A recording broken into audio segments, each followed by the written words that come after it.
Assalamualaikum warahmatullahi wabarakatuh. Jangan buat lawak. Ya Allah, ya Tuhanku. Live video is starting. Mana ni buat live. Customize the dashboard. No, I don't want. Apa benda je ni? Dah lama tak buat live kat Facebook. Hari ni tak pakai handphone, pakai PC. Sebab apa? Tengah nak buat kerja sebenarnya. Tadi buat kerja sampai 5 lebih. Lepas tu work from home dah berapa hari ni sebab anak kena influenza. 5.30 habis. Ngadap PC, keluar jap. Cycle sebab macam I need to do something. I need to do some movement. Kalau tak nanti dia akan, kalau kita stress ataupun macam dah burn out, you kena buat some movement. Kalau tak dia macam dia akan menghantui kita. So kita tak nak benda tu menghantui kita. So lepas tu sambung balik buat kerja. Nak email je dekat few people ni. Boleh ke buat live sambil email? Entah. Sekejap discussion on sambil check email. Bismillahirrahmanirrahim. Rabbi shrah li sadri wa yassir li amri wahlul 'uqdatam min lisani yafqahu qawli.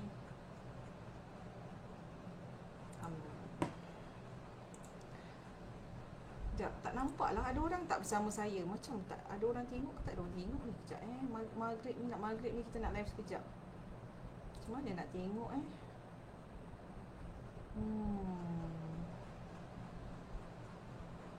Saya tak nampak komen ke apa ke. Macam mana nak tengok ni. Ada idea tak? Kan saya end live kan. Event lock.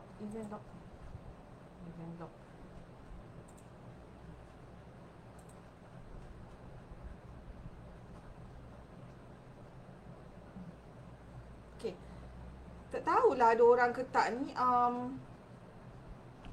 Boleh say hi kalau you ada. Kalau tak ada pun tak apalah. Just nak share tentang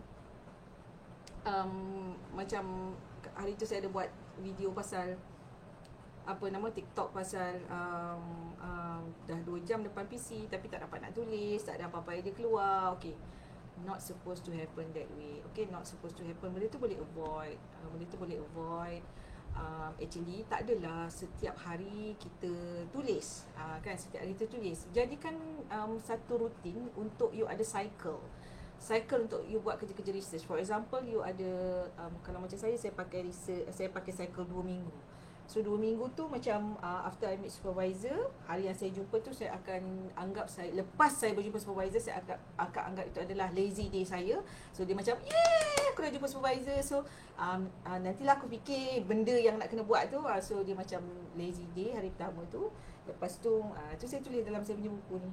Ada saya punya bonus, dia part bonus tu ada tips kan. So day 1 getting lazy. Day 7 to 9 tu adalah termasuk dalam benda-benda yang saya akan search info baru, like baca jurnal lagi, baca buku ke yang relevan kepada topik saya, untuk cari idea-idea baru yang perlu kepada updating information ataupun collecting new information to add more understanding, and in order to add more write up juga dalam section di dalam chapter-chapter yang terlibat lah. Basically selalunya chapter yang macam makan masa nak tulis, yang perlu bersabar, yang perlu information nak cari, nak faham, nak make sense, nak relate, nak apply adalah chapter 2 lah, chapter literature, dan juga chapter 3, chapter metodologi. So saya akan buat cara yang maklumat lah, cara yang maklumat untuk tambah knowledge, untuk tambah info, selain daripada untuk update recent punya information. Okay, so tu getting lazy day 1. Lepas tu adalah day 2 sampai day 6. So like 5 days. So macam minggu pertama tu lebih kepada okay, slow down, you already meet your supervisor. So plan ahead what you going to do before you meet your supervisor again. Itu macam saya lah. So cycle saya 2 minggu sekali jumpa supervisor. Kalau you cycle 1 bulan, boleh buat 1 bulan, ataupun you boleh juga breakdown into 2 weeks. Walaupun you jumpa supervisor you 9 sekali kan, sebab you boleh juga send you punya kerja through email. So after 2 to 6 days tu ready, so reading and find more LR info untuk planning, untuk prepare apa aku nak tulis next. So itu cycle dia hari ke-7 sampai hari ke-9. 7, 8, 9 atau 7 sampai 10, hari ke-10 saya akan duduk, perkara-perkara yang saya dah dapat info tu saya akan perhalusi. Yang mana saya perlu fill in the gaps. So fill in the table of content tu dah siap, isinya tak ada. So as I go along and read more, I will fill in the things inside my write up. So dia sikit-sikit, dia bukan boleh buat sekali badak gitu, gedebuk gitu kan. Dia kena by phases. Okay, by phases. Kalau admin saya ada, mungkin boleh bantu. Saya macam lost, dah lama tak buat live, lepas tu tak dapat komen. I'm not sure whether tak ada viewer ke atau saya salah teknik ke. Okay, so that is day 7 to 10. Start writing up, start do the writing, fill in the section, like go back, revisit the writing. Okay, so and do some polishing on the writing. And then hari ke-11 sampai hari ke-13, sampai hari kita nak jumpa supervisor tu balik hari ke-14 kan cycle 2 minggu. So kita macam hari ke-11, 12 tu dia tengok balik apa yang kita dah tulis dan put a brief presentation, ataupun biasanya saya akan submit that write up to my supervisor, then dia akan komen. Ataupun boleh juga sambil tengok supervisor dah, maksudnya kita dah submit kan, so kita boleh juga prepare some brief slide ke, ataupun brief info, point form, table form ke, mind map ke, untuk progress brainstorming dengan supervisor untuk discuss on our yang current punya progress. Okay, sekarang saya dah siap buat ni, so this is what I've done now. Okay, so kita discuss supaya kita boleh progress to the next steps. Okay, so that is prepare the material in order to meet the supervisor. Okay, because when we meet supervisor, it's good that you have material. So therefore, when you have material, that means you have done your work and your discussion will be more meaningful, dan dia akan ada output. Kan, akan ada output. Jadi hari yang ke-13 tu ataupun hari ke-12, tadi saya either 10, 11 atau 11, 12 tu, hari ke-13 tu you macam getting lazy sikit, macam relax sikit lah, sebab macam dah submit, dah prepare. So just make yourself familiar with those things yang you dah prepare. Getting lazy sikit, dia macam take a break before besok nak jumpa supervisor. Itu saya punya cycle of 2 minggu. So maksudnya kalau you dah ada timeline, kan bila you buat PhD you ada timeline, sekian-sekian bulan apa you nak capai, sekian-sekian bulan kan. Bila you buat literature review chapter tu, section ni banyak dan juga metodologi tu kan. So dia bukan siap sebulan, 2 bulan, so dia accumulated. So you need to give time and be patient to digest all the information, to make sense, to apply, to make sure it's linked together dalam satu masterpiece yang besar. So itu take time, so kena sabar. Sebab saya ingat masa jumpa supervisor cakap be patient gitu. Tapi tak masa tu kita tak macam geram ni aku be patient kan. Tapi sebenarnya that is the key lah, supaya you orang kata anak lahir tak terus-terus berlari. Anak lahir dia meniarap, and then merangkak kan, and then barulah start bertating. So sama juga dengan kita buat PhD lah, ada step dia yang kita kena honor that process.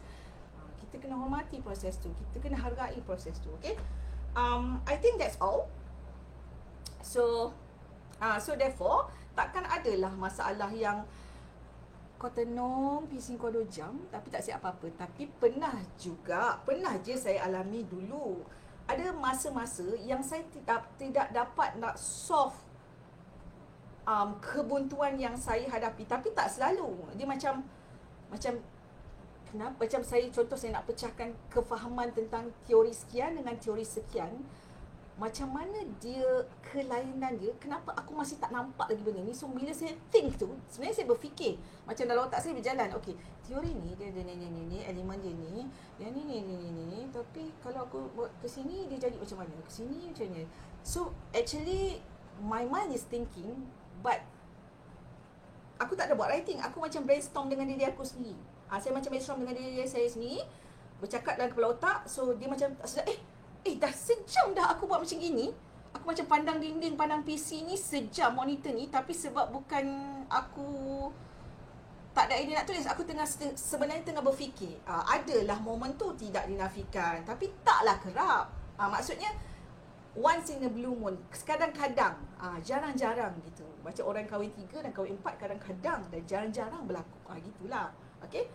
So dia tak adalah tidak sepatutnya kalau you dah plan, dia akan menyebabkan you susah nak dapat idea. Itu satu. Lagi satu, of course thinking ni dia penat tau. Siapa suka fikir? Siapa suka solve problem? Semua orang tak suka. Penat tau. Dia macam kan, macam orang kata, kalau macam kita kata, sabar je tengok kan, budak-budak muda meniaga, jual produk skin, jual apa, jual itu, jual ini, influencer, banyak duit orang. Kita ni duk fikir nak kepala nak menyelesaikan masalah kan, nak dapat roti.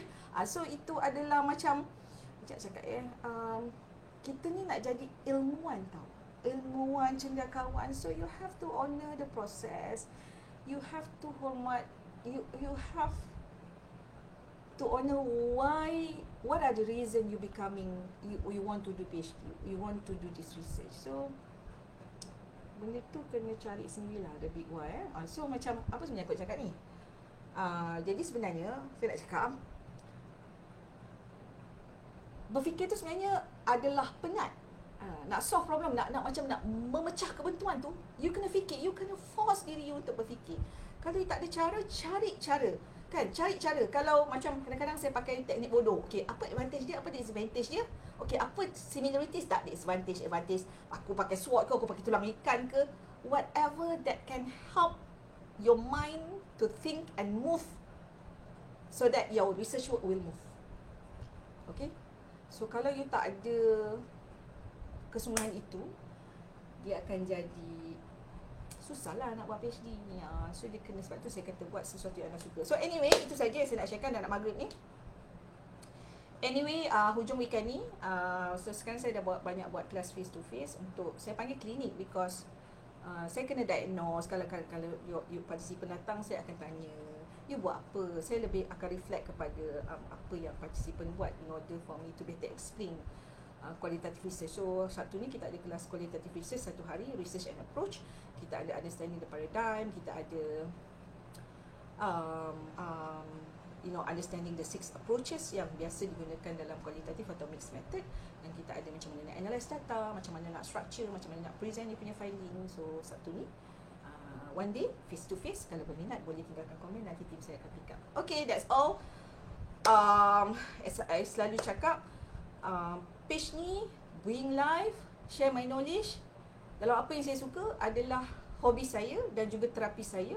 So lately ni banyak sangat kerja, lepas tu anak semua tak sihat kan, dia macam saya pun semua tak sihat. So I think that's why dah lama tak buat live coach. So kita share, kita share knowledge kita sedekahkan ilmu yang kita tahu. So InsyaAllah semua ni baik-baik saja. Saya doakan anda dan saya. Okey, itu saja. Assalamualaikum warahmatullahi wabarakatuh. Jumpa lagi dalam masa.